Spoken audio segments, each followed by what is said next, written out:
Hai adik-adik, berjumpa lagi dengan Mbak Nana. Jadi hari ini kita akan membahas mengenai tipe-tipe ekosistem. Ada apa aja sih tipe-tipe dari ekosistem? Baiklah, langsung saja kita lanjut. Ekosistem itu terdiri dari dua tipe. Ada yang ekosistem perairan dan juga ada ekosistem darat. Langsung saja kita masuk yang pertama, yaitu ekosistem perairan. Nah, ekosistem perairan ini sering juga disebut sebagai ekosistem akuatik, yang berarti ekosistem ini komponen abiotiknya sebagian besar pasti terdiri atas air. Apa saja sih macam-macam dari ekosistem perairan akuatik? Nah, yang pertama itu ada yang namanya plankton. Jadi, plankton ini dapat bergerak dan berpindah tempat secara pasif karena adanya pengaruh arus air. Nah, artinya plankton ini dapat bergerak apabila ada arus air yang membawanya bergerak. Selanjutnya, itu dia terdiri atas fitoplankton dan juga zooplankton. Contohnya seperti ganggang uniseluler dan juga protozoa. Nah, di sini dapat kita lihat salah satu contoh bentuk gambar dari protozoa. Selanjutnya itu ada neuston. Neuston ini merupakan organisme yang mengapung di permukaan air. Jadi semua hewan dan tumbuhan yang hidupnya mengambang di permukaan air itu termasuk ke dalam golongan neuston. Contohnya yaitu tumbuhan teratai, eceng gondok, dan juga serangga air. Ini ada gambar dari serangga air. Bentuknya tuh kayak laba-laba, jadi kalau mereka di atas air itu hanya kayak bergoyang-goyang. Pasti adik-adik sudah ada yang pernah melihat hewan ini. Nah, selanjutnya itu ada nekton. Nah, nekton ini merupakan organisme yang dapat bergerak secara aktif atau dapat berenang.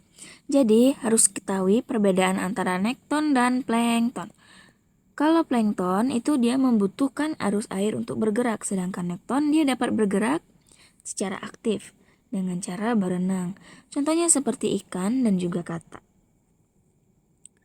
Selanjutnya itu ada bentos. Bentos ini merupakan organisme yang berada di dasar perairan. Jadi mereka hidup itu berada di dasar perairan.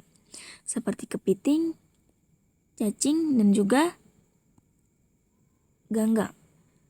Nah, selanjutnya ada perifiton. Perifiton ini merupakan organisme yang melekat pada organisme lain. Contohnya seperti siput. Jadi, mereka hidup itu dengan menempel pada organisme lain. Karena siput juga tidak dapat berenang sehingga dia berjalan atau membutuhkan tempat lain untuk melekat. Nah, selanjutnya kita masuki ke tipe ekosistem yang kedua, yaitu ekosistem darat.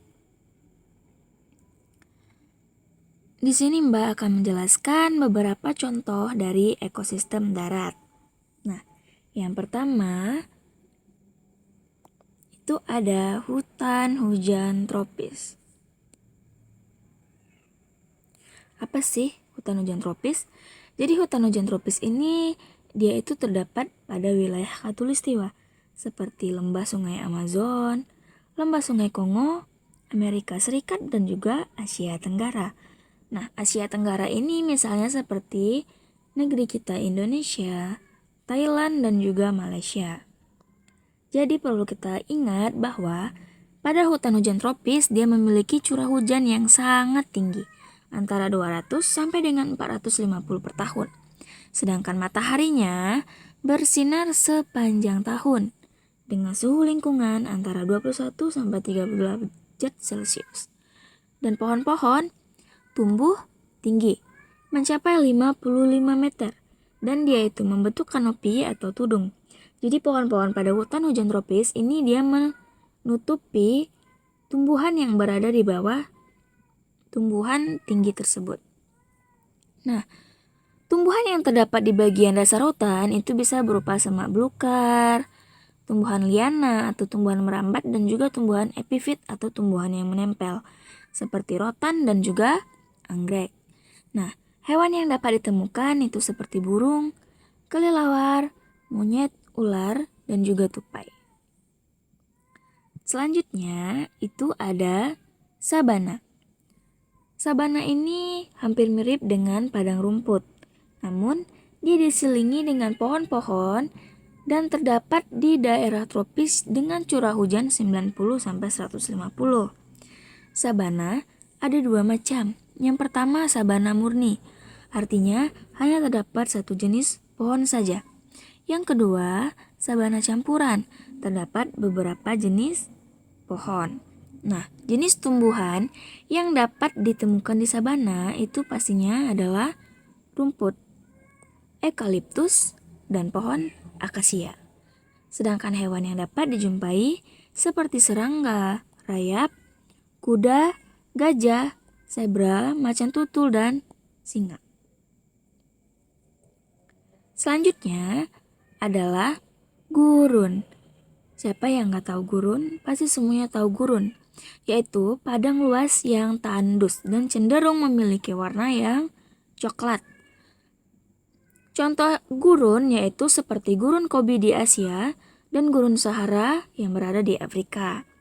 Nah, gurun memiliki curah hujan yang sangat rendah.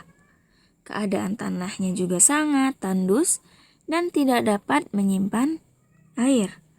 Kelembaban udaranya sangat rendah dan kecepatan evaporasinya sangat tinggi.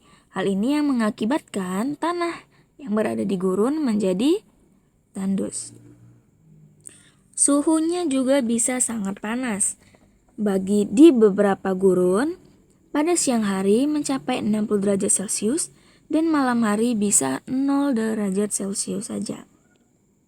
Nah, tumbuhan yang terdapat di gurun disebut tumbuhan yang tergolong xerofit atau tumbuhan yang hidup di habitat kering.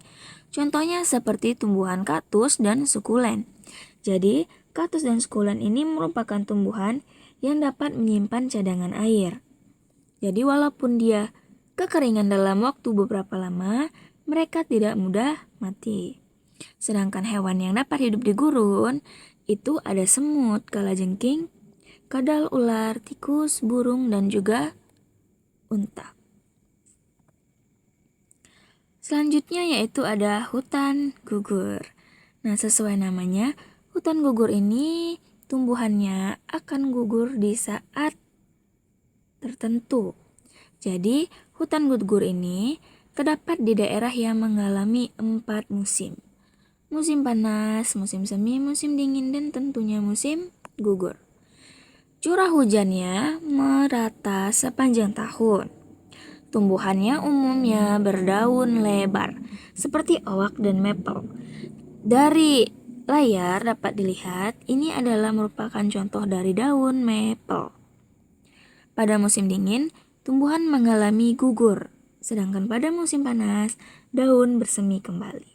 Jadi pada musim gugur, daun-daun berwarna hijau akan menguning hingga mencoklat dan akhirnya gugur. Dan pada musim semi, nanti daun-daun tersebut akan tumbuh kembali. Pada musim dingin, beberapa hewan dia mengalami hibernasi. Jadi hibernasi ini kegiatan yang dilakukan hewan hanya tidur, tanpa makan dan minum, seperti hamster dan juga kelelawar. Sedangkan burung-burung dia mengalami atau melakukan migrasi ke daerah yang lebih hangat. Hewan pemakan biji menyimpan cadangan makanan di lubang persembunyiannya agar dia dapat memenuhi kebutuhan makanannya tanpa harus pergi mencari makanan terlebih dahulu. Dan yang terakhir itu ada taiga. Nah, kalau taiga, dia berada di daerah subtropis dan kutub. Misalnya pada Amerika Utara, Alaska, dan juga Rusia. Taiga juga terdapat di pegunungan yang beriklim sangat dingin. Tumbuhan yang lebih dominan atau lebih sering hidup di daerah taiga itu dia berdaun jarum atau disebut sebagai konifer. Dan dia tampak hijau sepanjang tahun. Contohnya seperti spruce, birch, elder, juniper, dan cemara. Nah, jadi lebih kurang contoh tumbuhannya seperti yang terlihat di layar. Hewannya seperti ajak beruang hitam, link serigala, dan juga burung. Dan itulah materi hari ini tentang tipe-tipe ekosistem. Terima kasih sudah melihat dari awal hingga akhir. Jangan lupa like dan subscribe. Bye-bye, sampai jumpa lagi.